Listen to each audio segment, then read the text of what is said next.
What's going on, everybody? How are we doing? How are you doing? Look, I got my hair fixed and everything. It's Charles Moon from Prosper Trading Academy. I am the Momentum and AI instructor, stepping in for the great Scott Bauer, who is traveling back. Travel safely, Scott. Guys and gals, we got a lot to talk about today. First and foremost, what a week. Obviously, started off with Google blowing the roof off of earnings, and then the disappointment in Meta and Microsoft, which cratered the markets on the last day of the trading month, down 500 points in the NASDAQ at one point, over 2%. And then today, we have rebounded back just a touch. We're up about 260 in the NASDAQ, a little around 1.25, 1.3%.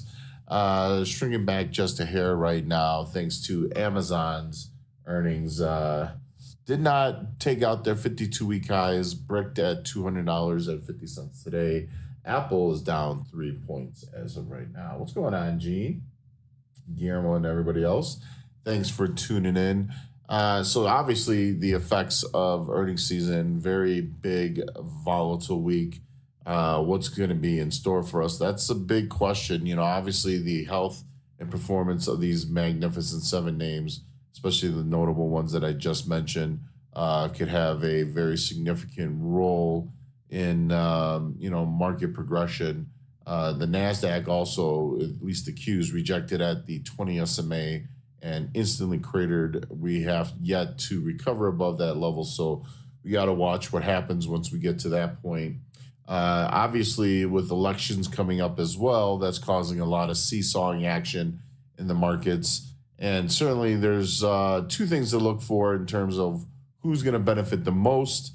It really depends on obviously what the news, media is projecting as a winner right now.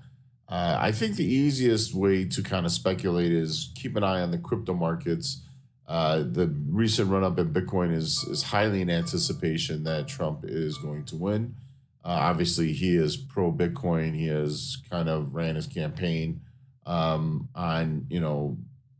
a multitude of promises relative to the crypto sector. Another sector that's starting to get fairly active, at least early this morning, was solar. When we had the presidential debate between Vice President Kamala Harris and Donald Trump, many felt that Harris came out on top on that debate. And for the next week and a half, solar plays were quite strong. They have certainly retraced back from that recent rally, but they're starting to find some real big volume. FSLR today poked right above the 200-day moving average, but rolled back. They're going to be on watch. They have the potential of making a really big move in a very short period. Again, not too many days left until election days, so it's something just to kind of keep an eye on. And then, of course, SMCI. This is something that's really important right now, relative to not just the broad markets, especially relating to the NASDAQ, because of the potential fallout. But obviously, a lot of people are interested in SMCI. They continue to try and buy the dip, and kind of just want to make sure everybody is aware of the scenario and situation surrounding SMCI. I'm not discouraging people to buy, but I really don't want people to hold. That's the thing. It's best to kind of get in and get out.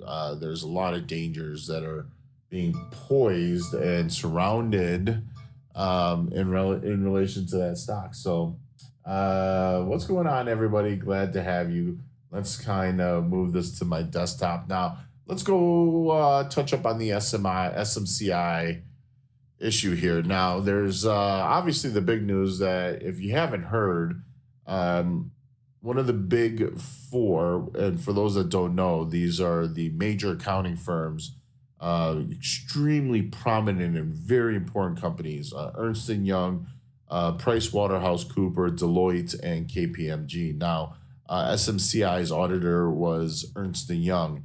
And, regardless of what happened previously, in their statement, they flat out said, we do not agree with these numbers, nor do we want our name associated with these numbers. And that's pretty big. for one, SMCI, the company, is under investigation.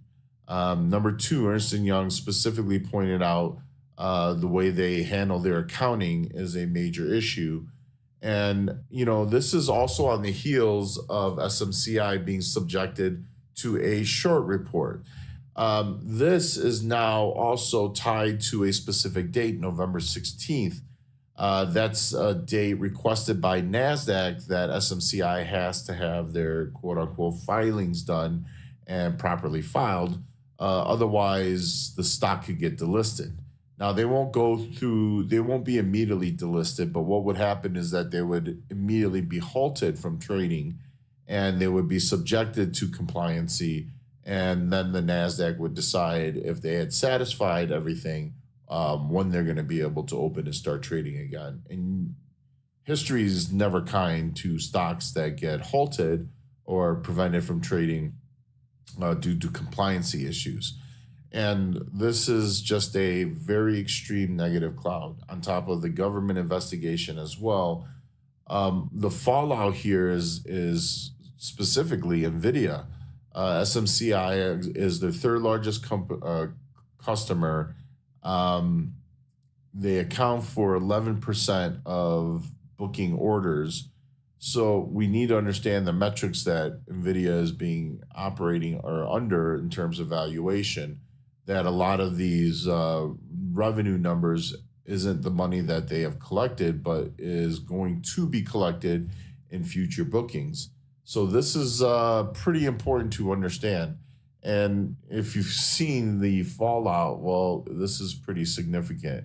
Now, I want to let you know why short term. Number one, because obviously at any point in time, the SEC could halt trading on this stock. Now, they gave a specific date, but they don't have to be married to it. Obviously, there's certain things that could come into the picture. For example, like this Ernst and Young issue that could cause the SEC to want to halt trading on the stock. Number two, Wall Street is clearly very negative. There's been a bounce, but every single time this stock has, traded up to highs and closed on the lows, and they're projected to do the same. If you've been in my room, you know my feelings. I said that, this stock is now projected to go sub $10. And heck, they could really get delisted. And there's nothing positive that has come out. They haven't released a statement to dispute anything. This is very problematic. So, it's one thing to catch a falling knife, and there's another thing to buy a stock that could be destined to be doomed. I kind of threw some soft comparisons to Enron, but it's not necessarily Enron, so to speak. It's just a very dangerous game to play within this, context of SMCI. And again, they just don't find any lift. What is the word of the day? So I just wanted to, I wanted to start this off because there's a lot of interest. Obviously, people have made some great money. People know what SMCI has done, right? We look at their split adjusted price. They traded at $1,200, and we're looking at the split adjusted price of $260. There's a reason why it's cratered this much, and instead of looking at it as a ticket to retirement, it's a very dangerous game here. Now, can SMCI eventually kind of put to doubt all of this? Yes, and then it would be a great buying opportunity. And trust me, you don't need to buy a bottom at that point. There'll be plenty of upside that the stock would recover if they are proven to not have any accounting fraud issues or discrepancies or any of that. But until that happens, well, look at how it's performing. Okay. Now let's talk about Apple. Apple. Dynamically, the earnings report just wasn't exciting, and that's the thing, and that's kind of why it's where it's at right now. There's nothing that's really going to quote unquote move the needle. And this has been the issue with Apple is that there's nothing exciting. It's just a lot of regurgitation. It's a copy and paste theory. There's certainly, in terms of advancements, so much that could only happen that hasn't happened already in a lot of the technology based items. But they're just progressing towards being better and better and higher quality. Outside of that, the innovation is fairly lacking. And, Wall Street was kind of hoping for a little bit of excitement from this earnings report. Didn't really get it. We rallied up to pretty much fill the gap today, which was, that pop from where it opened here to where it got up here. And now we're back down trading here. So it looks like people were just looking for a short term opportunity and quickly gave up those gains. This really is a bit alarming because this could have a very negative effect on market progression. We could see Apple really working towards 215 and perhaps all the way down to the 200-day moving average. And people may kind of laugh at that, but let's look at Microsoft, ladies and gentlemen. Microsoft is, well, below their 200-day moving average. It's stunning to hear a company like Microsoft trading below their 200-day moving average, especially with their enterprise services being viewed as a potential growth cycle for them with the incorporation of AI. Their Azure numbers were really robust as well, but for whatever reason, the market is not pleasantly pleased because they didn't really release too much in relation to enterprise numbers, nor the effect of how much money they're going to make and guidance. They didn't want to release it with their earnings report. They wanted to explain it during the conference call, and the market just didn't like it. You could see that it just kind of fell off and dropped pretty hard off of earnings. So it's something to kind of keep an eye on. But the flip side is stock like Amazon. Amazon was trading down by their 50-day moving average. And then all of a sudden, here we go, soaring up because AWS numbers were really strong. But, one of the key metrics, which I just haven't heard much talked about, was the growth in ad revenue. And remember, that's really important metric for a lot of these major tech companies. I mean, we talk about, Meta and how much revenue they generate. I believe they're projected at $49 billion for a quarter, not a year, but a quarter.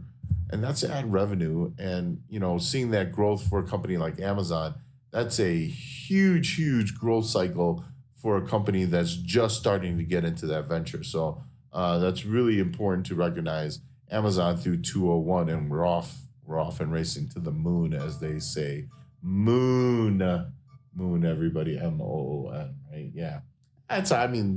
Reactive measures at resistance, Apple breaking down. Yeah, and then part of it is kind of all one and the same. A lot of people jumped into Amazon very late in anticipation for earnings. So, it's not a surprise, Dean, that people are taking profits as it approached their all-time highs. That's the normal cycle and patternized trading behavior that we tend to see in stocks in general. And that's key. So, I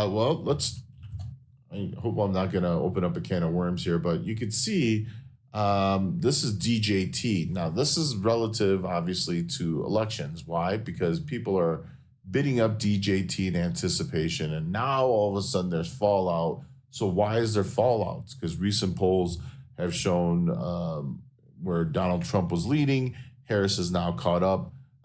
There's been a lot of talk about how Poly Market and a few of the other betting markets are influencing the election. What is it called? Closhi, another betting market. There was huge money coming in, and Harris jumped 10 points in that betting market. So part of that is being viewed and actually, quite honestly, being reflected in this current environment. DJT down, $25 off of its highs right now. In turn, as well, we've seen a lot of weakness and risk off in Bitcoin after that recent explosion. That's going to be really key how Bitcoin performs, because that too could be a glimpse of how the markets are viewing who may potentially win. And so with the polls, Harris catching up or taking the lead in certain polls, and then the betting market, she's catching up. is having a negative effect on a stock like GJT and is also having a bit of a negative effect on the crypto market. So if you're wondering if Harris wins, what will happen to Bitcoin, I'm pretty sure there's going to be a pretty big retracement. I'm not saying this entire rally is attributed to the projection of Donald winning, but there's a major portion of that tied into that speculation. In turn, again, who would benefit? FSLR and others would be on watch. FSLR was retracing back here quite a bit, and now they're showing strength, up 4.75%, rejecting at that 20 SMA. They're going to be on watch, folks, because if they break through this 207 half level, I was in the AI room actually talking about this. This showed up on the AI scanner.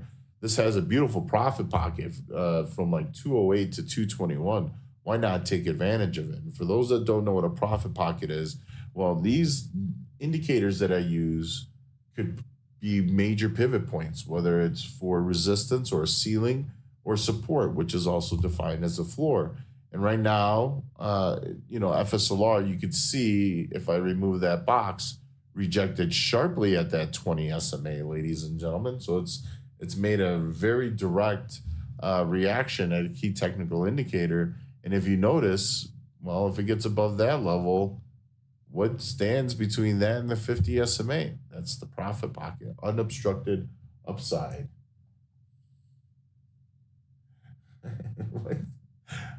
So is I assume the word of the day is for the wheel.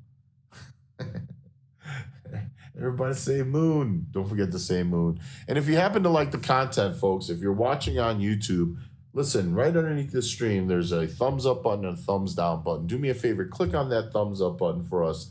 And if you have yet to subscribe and you like this information, give us a subscribe. Scott's doing this generally almost every single day. He's providing great context and information. We're also here to obviously answer any questions. So if anybody has any questions about stocks, I would be more than happy to review. But do me a favor, folks, smash that thumbs up, like button, and give us a follow. We would greatly appreciate it. It helps us get into the algorithm a little bit more and get our name out there. All we want to do is provide a lot of information, have traders become informed traders. And when you're informed traders, you're generally getting, obviously, a little bit more on the right side of the market than not as well. That's a really important aspect to the trading world. What up, JG? How's it going? So everybody else, is the sound coming in okay? Someone just said no sound. No sound.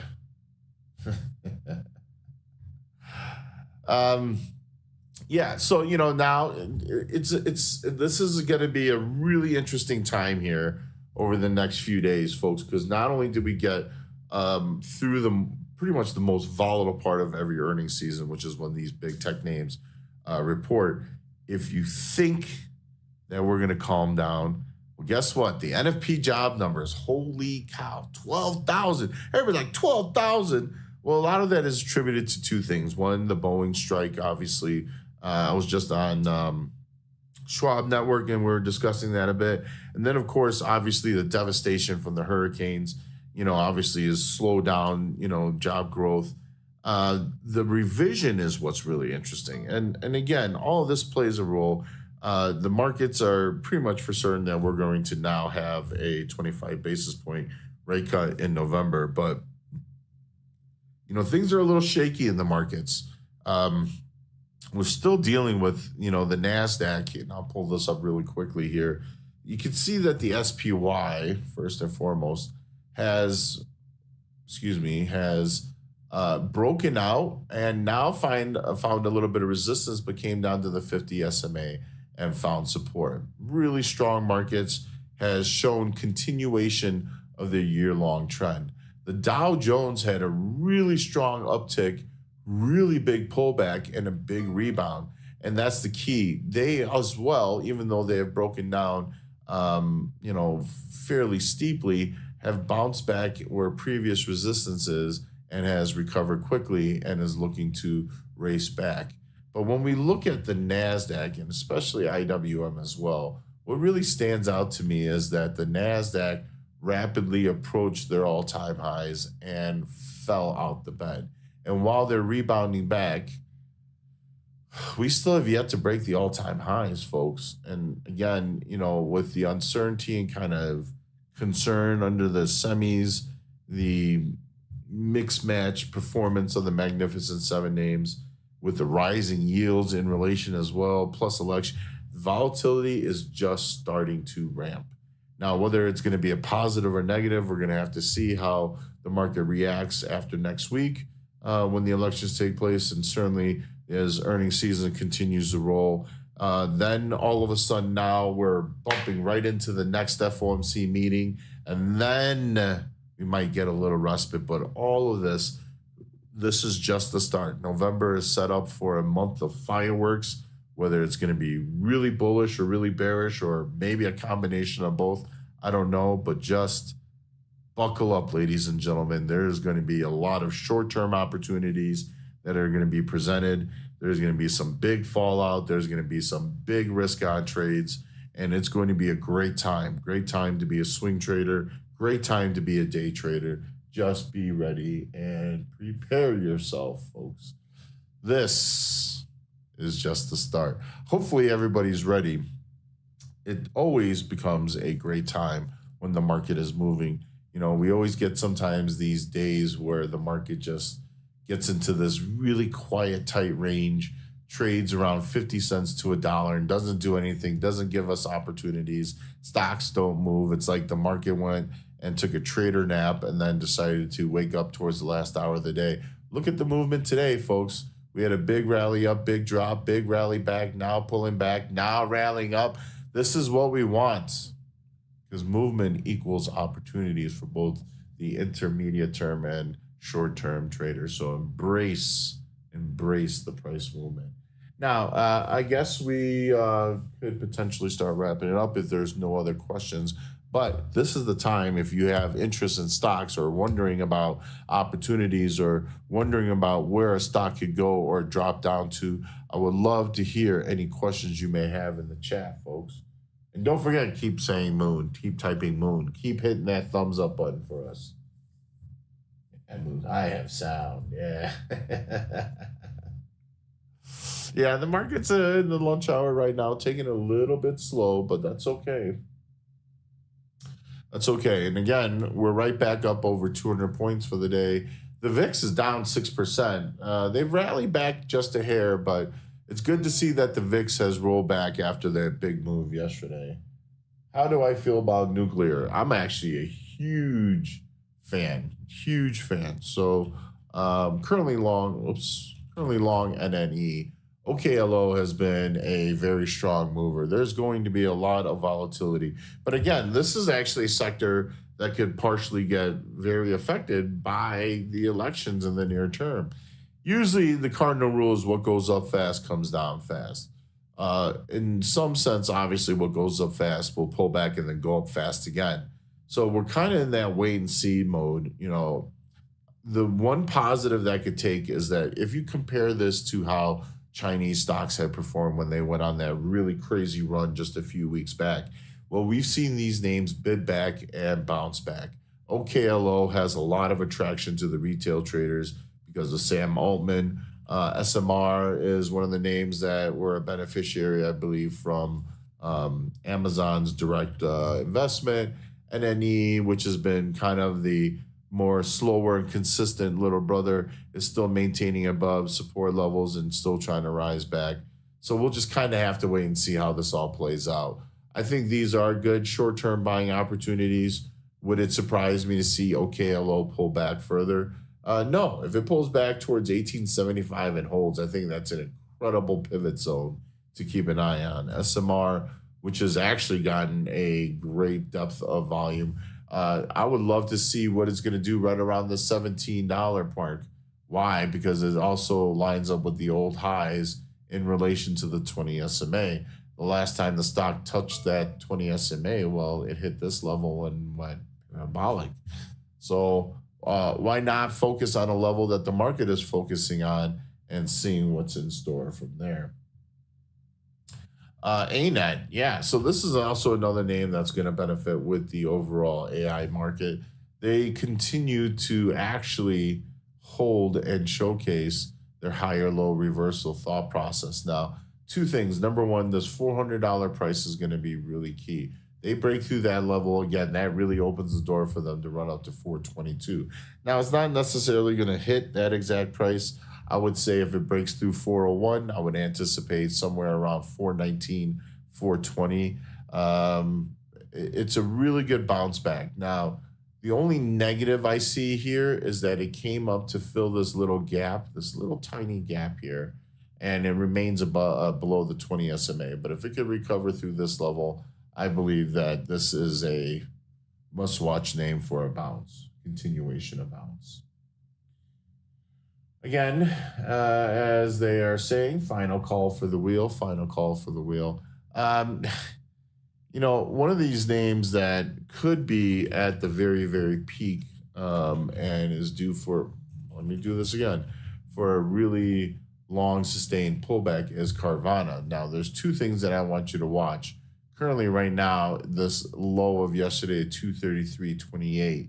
Well, today's low, we got to 232.93. So let's just say right around this 233 price is imperative to hold. Now, if it doesn't hold at this level, folks, think about this. When I talked about the profit pocket and FSLR to the upside, don't forget these profit pockets work as well to the downside. There's nothing between that 233 level and the gap fill. And for those that don't know, that's the discrepancy between the closing price and the opening price the following day. And when there's a substantial difference, that's known as the gap. So that closing price is at 207. That means that there's 26 points downside potentially to be had without any buyers trying to jump in because there's no reference for the buyers to take a shot. And, when we look at these gap fills, they're a very transparent target by both the bulls and the bears.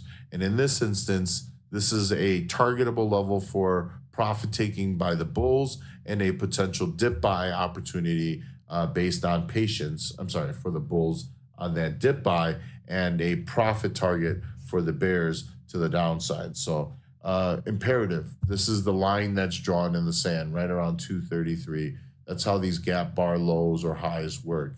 That's the line drawn in the sand. And we break through that level, well, poopsicle time. The last one I want to leave you with, folks, is Lululemon. It was on my morning watch list. I was on Charles Schwab Network talking about this. I actually was talking about them revisiting 313 today.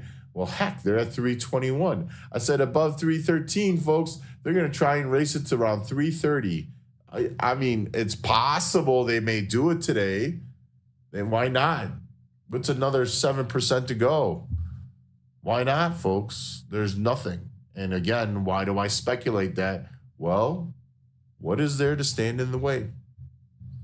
Great momentum today. Keep Lulu on your radar. And again, it may not be done because once it gets above that 200-day moving average, folks, that means we're on the march towards 400 and above 400. Then we fill that gap, folks. And I'm telling you, look, above this pretty little blue line, which is why I have this a little alert here, we have lots of upside, march to 400. And after 400, well, then we're talking about the march all the way back to where it came from, which is all the way up there. And that is pretty crazy here, okay? All right, folks, so let's do this. Let me copy the link. We're going to, hopefully everybody can see this. I'm going to pull this in the screen. Look how cool this is. All right. Now, let's see who is going to be our winner today. Good luck, everybody. And today's winner is going to be...